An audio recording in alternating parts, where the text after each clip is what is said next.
अस्सलाम वालेकुम मेरे प्यारे बच्चों। मैं उम्मीद करती हूँ आप सब खैर आफियत से होंगे।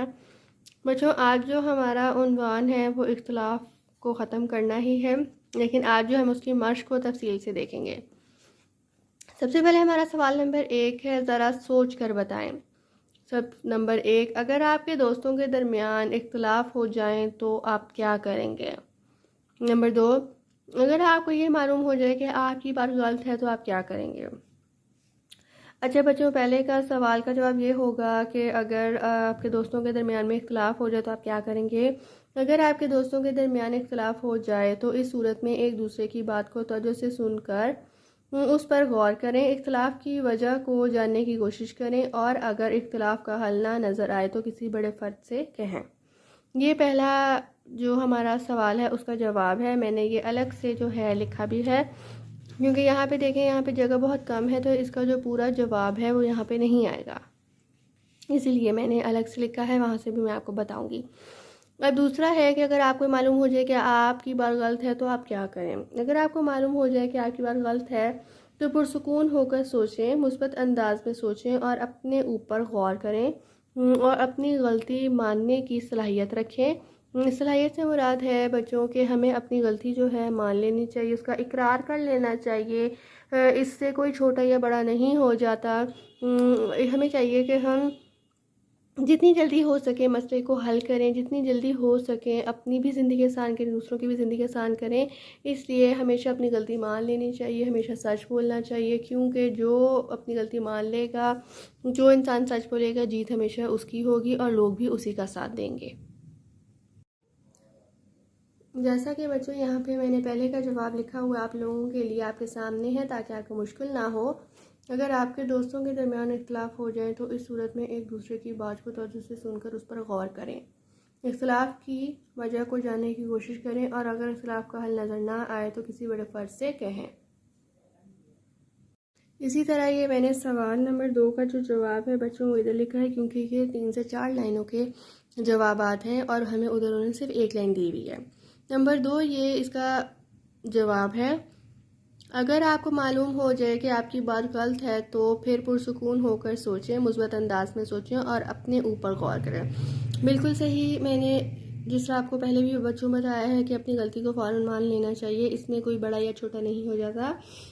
और जब इंसान गुस्से में होता है, गुस्से की हालत में होता है, तो वैसे ही उसको अपना आप जो है बिल्कुल ठीक लगता है और दूसरा बिल्कुल गलत लगता है। उसकी बात, उसका अंदाज़, उसका लहजा, हर चीज़ हमें बहुत बुरी लगती है। इसलिए हमें चाहिए कि हम अपने ठंडे दिमाग से पुरसकून होकर सोचें, कोई जल्दबाजी ना करें। बेशक हमें चाहिए कि जब ऐसा कोई फ़ैसला करने लगें या अपनी गलती पर गौर करने लगें तो दूसरों से जो है हमें वक्त जो है मांग लेना चाहिए 1-2 घंटे का, और उस 1-2 घंटे के दरमियान में हमें चाहिए कि हम सुकून से पुरसकून होकर अपने दिल दिमाग को ठंडा रखते हुए जो है अपनी गलती के बारे में सोचें। और अगर हमें ऐसा महसूस हो कि ये हमारी गलती है तो हमें फ़ौरन से मान लेना चाहिए। इसके बहुत से फ़ायदे हैं बच्चों। सबसे बड़ा फ़ायदा तो ये है कि अल्लाह ताला आपसे बहुत खुश होंगे। जो अपनी गलती को मान लेगा उससे अल्लाह ताला बहुत खुश होंगे, और जब अल्लाह ताला खुश होंगे तो ज़ाहिर बात है वो आपकी हर जो है दिली मुराद को पूरा करेंगे। अब हम सवाल नंबर अपना 3-4 देखेंगे। सवाल नंबर 3 है, अगर आप और आपके दोस्त के दरमियान किसी बात पर इख्तिलाफ हो जाए, जिसका मतलब ये है बच्चों के मैं हूँ या मेरे दोस्त हैं, हम दोनों के दरमियान में जो है कोई लड़ाई झगड़ा हो जाए, कोई इख्तिलाफ हो जाए और आप उसको खुद ख़त्म ना कर सकें तो आप क्या करेंगे। बच्चों आप ज़रा खुद भी सोचें आप क्या करेंगे कि आप किसी मुश्किल में, किसी परेशानी में हैं, आपका और आपके दोस्त का कोई मामला है, कोई बात है, आपको उसका हल समझ नहीं आ रहा और आप उसको खुद ख़त्म करना चाहते हैं तो आप क्या करेंगे खुद से। इसका जवाब ये होगा, अगर आप और आपके दोस्त के दरमियान किसी बात पर इख्तिलाफ हो जाए और आप उसको आपस में खुद ना ख़त्म कर सकें तो फिर उसके लिए आपको अपने किसी बड़े की मदद की ज़रूरत होगी, ताकि वो आप दोनों की बात सुनकर फ़ैसला करे कि किसकी गलती है और किसकी नहीं। इस सूरत हाल में दोनों फ़रीकीन को अपने गुस्से पर काबू रख कर मसले का हल सोचना चाहिए और फिर सोचकर उस पर अमल करना चाहिए। ये जो है बच्चों इसका जवाब होगा। तो सवाल नंबर 3 का जवाब बच्चों यही है कि अगर आप और आपके दोस्त के दरमियान किसी बात पर इख्तिलाफ हो जाए, मतलब कि कोई लड़ाई झगड़ा हो जाए, कोई बहस हो जाए और आप उसको आपस में खुद ख़त्म ना कर सकें तो फिर उसके लिए अपने आप को अपने किसी बड़े की मदद की ज़रूरत होगी, ताकि वो आप दोनों की बात सुनकर फ़ैसला कर ले कि किसकी गलती है और किसकी नहीं है। इस सूरत हाल में दोनों फ़र्क़ीन को अपने गुस्से पर काबू रखकर मसले को हल करना चाहिए। बिल्कुल बच्चों, इसलिए मैंने ये आपके लिए सामने लिखा है ताकि आपको कोई मुश्किल ना हो। तो बच्चों, हमारा सवाल नंबर 4 है कि अगर आपको अपने किसी दोस्त से इख्तिलाफ हो जाए और गलती आपके दोस्त की हो तो फिर आप क्या करेंगे। और नंबर 5 है कि अगर आपके दोस्त के दरमियान झगड़ा हो जाए तो आप किसकी हिमायत करेंगे। तो बच्चों, ज़रा आप ये खुद से भी सोचें कि आप क्या करेंगे। ठीक है, जैसा कि मैं आपको बताती चलूँ इसका जवाब क्या होगा सवाल नंबर 4 का, कि अगर किसी दोस्त से इख्तिलाफ हो जाए और गलती उसकी हो, इस सूरत हाल में आप अपने आप को पुरसुकून रखें और उसकी गलती को माफ़ कर दें, अपनी सोच मुस्बत रखें, दरगुजर करें। ठीक है बच्चों, सवाल नंबर 5 का जवाब होगा, अगर मुख्तलिफ दोस्तों के दरमियान झगड़ा हो जाए तो आप किसी एक तरफ ना हो जाएं, बल्कि सबकी बात सुनकर फैसला करें। अच्छा तो ये है कि आप सबको एक दूसरे से सुलह का सबक दें। तो बच्चों, ये आपके सामने मैंने लिखा भी हुआ है सवाल नंबर 4 का जो जवाब है। अगर किसी दोस्त से इख्तिलाफ हो जाए और गलती उसकी हो, इस सूरत हाल में आप अपने आप को पुरसुकून रखें और उसकी गलती को माफ़ कर दें, अपनी सोच मुस्बत रखें, दरगुजर करें। ठीक है, ये जो है मैंने अलग से आपके लिए सवाल नंबर 5 का जवाब लिखा है आपके सामने, इसलिए मैं सब लिख रही हूँ ताकि आपको कोई मुश्किल ना हो, कोई अल्फाज मायने की या किसी भी चीज़ की। इसलिए मैंने एक दफ़ा बोला भी है और इसकी हमने तफसील भी देख ली है और आपके सामने भी लिखा हुआ है। अगर मुख्तलिफ दोस्तों के दरमियान झगड़ा हो जाए तो आप किसी एक तरफ ना हो जाएं, बल्कि उसकी बात सुनकर फैसला करें। अच्छा तो ये है कि सबको एक दूसरे से सुलह का सबक दें। बिल्कुल सही बच्चों, अगर जब भी दोस्तों के दरमियान हमारे लड़ाई झगड़ा होगा या किसी के दरमियान भी हमारा लड़ाई झगड़ा होता है तो ये नहीं करना कि जो हमारा बेस्ट फ्रेंड है हम उसकी तरफ हो जाए, नहीं, हमने ऐसा सलूक करना है कि दोनों को महसूस ना हो और हम ऐसा कोई बात या फ़ैसला करें जो दोनों के हक़ में बेहतर हो। कभी भी एक की पार्टी में नहीं बोलना चाहिए, किसी भी एक दोस्त के लिए हमें नहीं लड़ना चाहिए, हमें दोनों को एक जैसा इक्वल रखना चाहिए। ठीक है बच्चों, और उन्हें अच्छी बात बतानी चाहिए, अच्छी चीज़ सिखानी चाहिए और हमें चाहिए कि हम उनकी दोस्ती कराएं, उनमें सुलह कराएं, उनके गुस्से को ठंडा करें और आपस में प्यार मोहब्बत के साथ रहें। अब जो है बच्चों, हम अपना सवाल नंबर 2 करेंगे। हमारा सवाल नंबर 2 ये है, घर, स्कूल या किसी और जगह दूसरों से होने वाले अपने इख्तिलाफात को सामने रखते हुए मुतलका खाने में टिक का निशान लगाए जब किसी से मेरा इख्तिलाफ होता है। तो मुझे इसमें वो ये कह रहे हैं कि उन्होंने हमें 7-8 जो हैं ये जुमले दिए हुए हैं जो हम इस बारे में सोचते होंगे ना, जो हमारा मतलब एक राय है वो हमने इसमें बतानी है। ठीक है, कि अगर हम कहीं स्कूल जा रहे हैं, हमारे मोहल्ले वाले हैं, घर वाले हैं, उसके बारे में हमारे क्या मतलब तासुरात हैं, हमारे क्या एक्शन होंगे, हम उस पर क्या जवाब देंगे, हम क्या रद्द अमल करेंगे। तो सबसे पहला है, इख्तिलाफ की वजह मैं होता हूँ। उन्होंने सबसे पहले लिखा है कभी नहीं, कभी कभार, हमेशा। तो इसमें अगर जो आपको लग रहा है कि ये सही है या आप ऐसा काम करते हैं या नहीं करते, आप इस पर टिक कर देना है। तो मुझे ये लगता है कि कभी कभार, तो मैंने कभी कभार पे टिक कर दिया। नंबर 2, मैं अपने गुस्से को काबू में रखता हूँ, कभी कभार। नंबर 3, कभी कोशिश होती है कि दूसरों को गलती का जिम्मेदार ठहराऊँ, कभी कभार। नंबर 4, दूसरों की बात को गौर से सुनता हूँ, कभी कभार मैंने किया है। अगर आप कभी नहीं करते तो आप कभी नहीं भी टिक कर दें, अगर आप हमेशा करते हैं तो हमेशा भी टिक कर दें। नंबर 5 है कि अगर गलती मेरी हो तो मान लेता हूँ, कभी कभार, कभी नहीं। मैंने दोनों पे किया क्योंकि मुझे दोनों पे लग रहा था। नंबर 6 है कि अगर गलती दूसरों की हो तो माफ़ कर देता हूँ, कभी कभार। नंबर 7 है, झगड़ा करने वालों से नफरत करता हूँ, कभी नहीं। मैंने अपने इसलिए किया क्योंकि बच्चों, जिस तरह मैं अगर अपनी बात करूँ और अगर आप अपने बारे में सोचें, तो जब कोई लड़ाई झगड़ा होता है तो मैं उससे नफरत नहीं करती हूँ, तो इसलिए मैंने लिखा है कभी नहीं पे मैंने टिक कर दिया। आखिरी हमारा नंबर 8 है, मेरी कोशिश होती है कि इख्तिलाफ अच्छे तरीके से ख़त्म हो, हमेशा। इसका मतलब ये है कि बच्चों, इख्तिलाफात अच्छे तरीके से ख़त्म हो, कि लड़ाई झगड़ा ना हो, हम कोई बदतमीज़ी ना करें, कोई गलत बात ना करें, और अपने गुस्से को ठंडा रखें, नरम लहजे से बात करें और पुरसुकून होकर दूसरों की बात सुनें।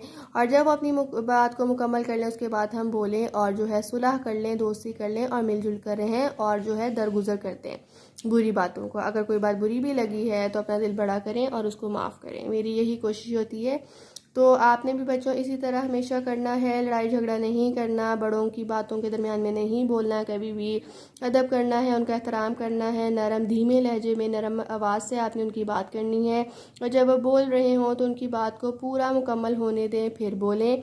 और अगर उनको गुस्सा आया हुआ है तब भी हमें चाहिए कि हम खामोशी से उनकी बात को सुनें, बदतमीज़ी ना करें, ऊंची आवाज़ में बिल्कुल ना बोलें और कोई भी ऐसी बात ना करें कि उनको बुरी लगे। ठीक है, आगे जो है हम अपना सवाल नंबर 3 देखेंगे। सवाल नंबर 3 है बच्चों, दर्ज सवालात के मुख्तसर जवाब दें। सबसे एक मुख्तसर का मतलब होता है छोटे। मैं आपके लिए यहाँ लिख देती हूँ छोटे। इख्तिलाफ किसे कहते हैं? इख्तिलाफ बच्चों लड़ाई झगड़े को कहते हैं, बहस को कहते हैं। नंबर 2, इख्तिलाफात की कौन सी 3 वजूहात लिखें। बच्चों इख्तिलाफ की बहुत सी वजूहात हो सकती हैं कि आपको गुस्सा आ जाए, आपको अपने गुस्से पे काबू ना रखना आता हो, आपको किसी की कोई बात बुरी लग जाए, आपको किसी का कोई रद्द अमल, कोई एक्शन हो जो बुरा लग जाए। ये सब जो है इख्तिलाफात की वजूहात हो सकती हैं।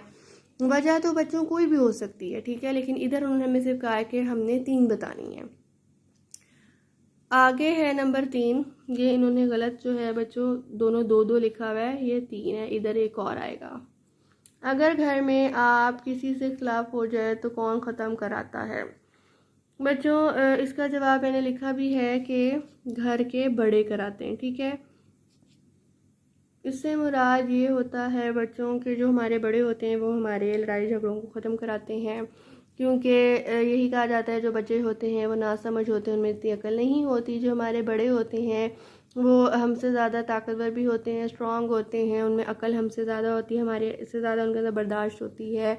इसलिए जो है कोई भी ऐसा मामला हो जाए तो बड़ों को चाहिए कि वो छोटों को समझाएं प्यार से और उनकी जो है बात को सुने और उसके बाद जो भी गलत है उसको समझा के प्यार से इख्तिलाफात को ख़त्म करा दें।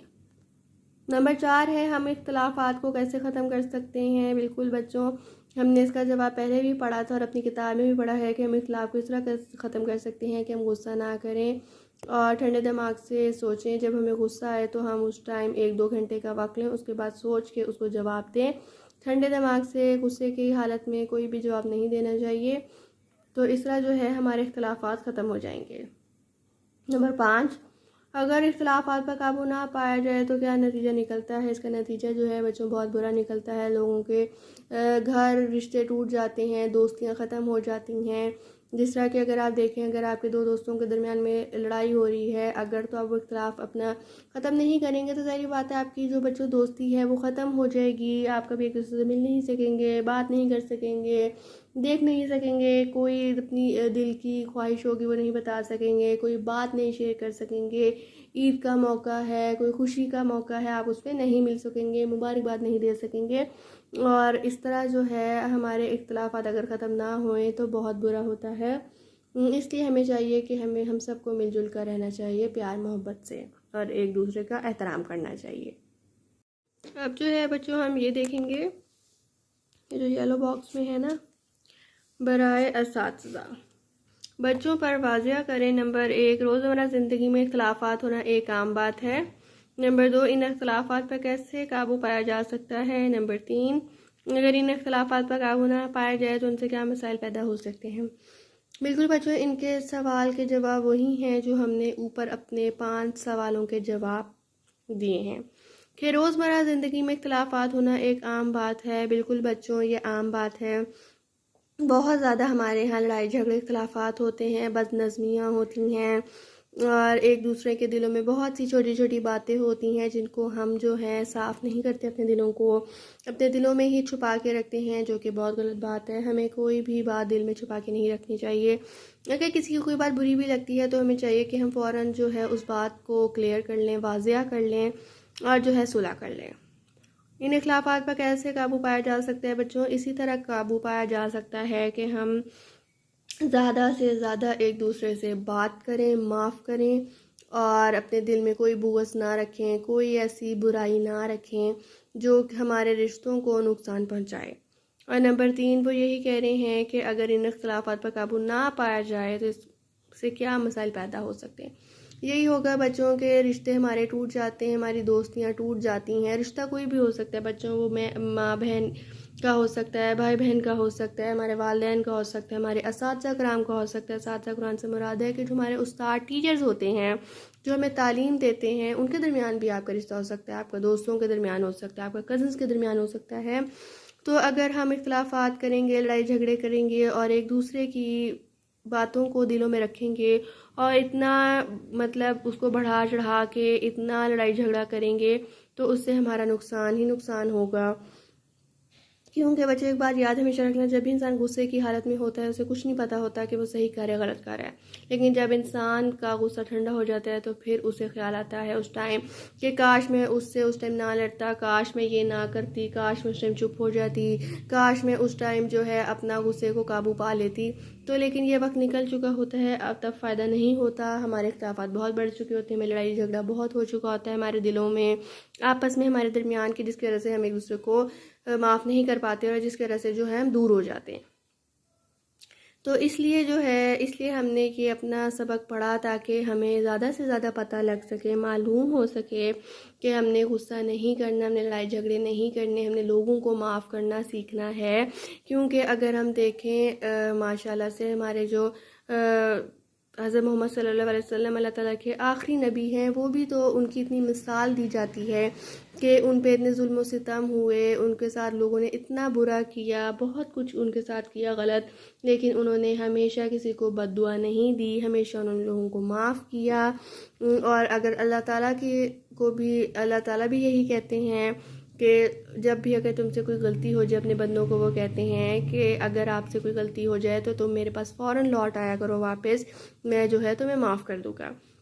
तो इसी तरह बच्चों हमें भी तो चाहिए कि हम जो बंदे हैं अल्लाह ताला के, हम लोगों को माफ़ करें, हम अपने दिल को बड़ा करें और अपने गुस्से को काबू पाएँ, जिसकी वजह से जो है हमारे इख्तिलाफ़ात ना हों, हमारे लड़ाई झगड़े ना हों और हम सब मिलजुल के रहें।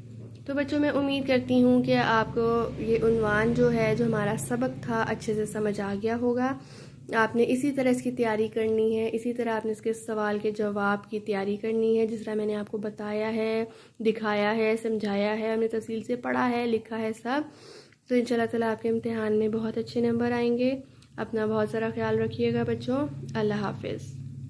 फारूक फाउंडेशन ऑनलाइन स्कूल तमाम तलबा और तालिबात के लिए खुशखबरी। जदीद साइंस और टेक्नोलॉजी की मदद से क्लास अव्वल ता दहम ये तालीमी बोर्ड तैयार किया गया है, जिससे आप मैट्रिक तक का इम्तिहान बगैर किसी ट्यूशन पास कर सकते हैं। मजीद KPK का निसाब भी मौजूद है। हमारी तमाम वीडियोस YouTube पर मौजूद हैं। किसी किस्म की कोई फीस नहीं चार्ज की जाती। आप हमारे जूम प्रोग्राम में भी दाखिला ले सकते हैं।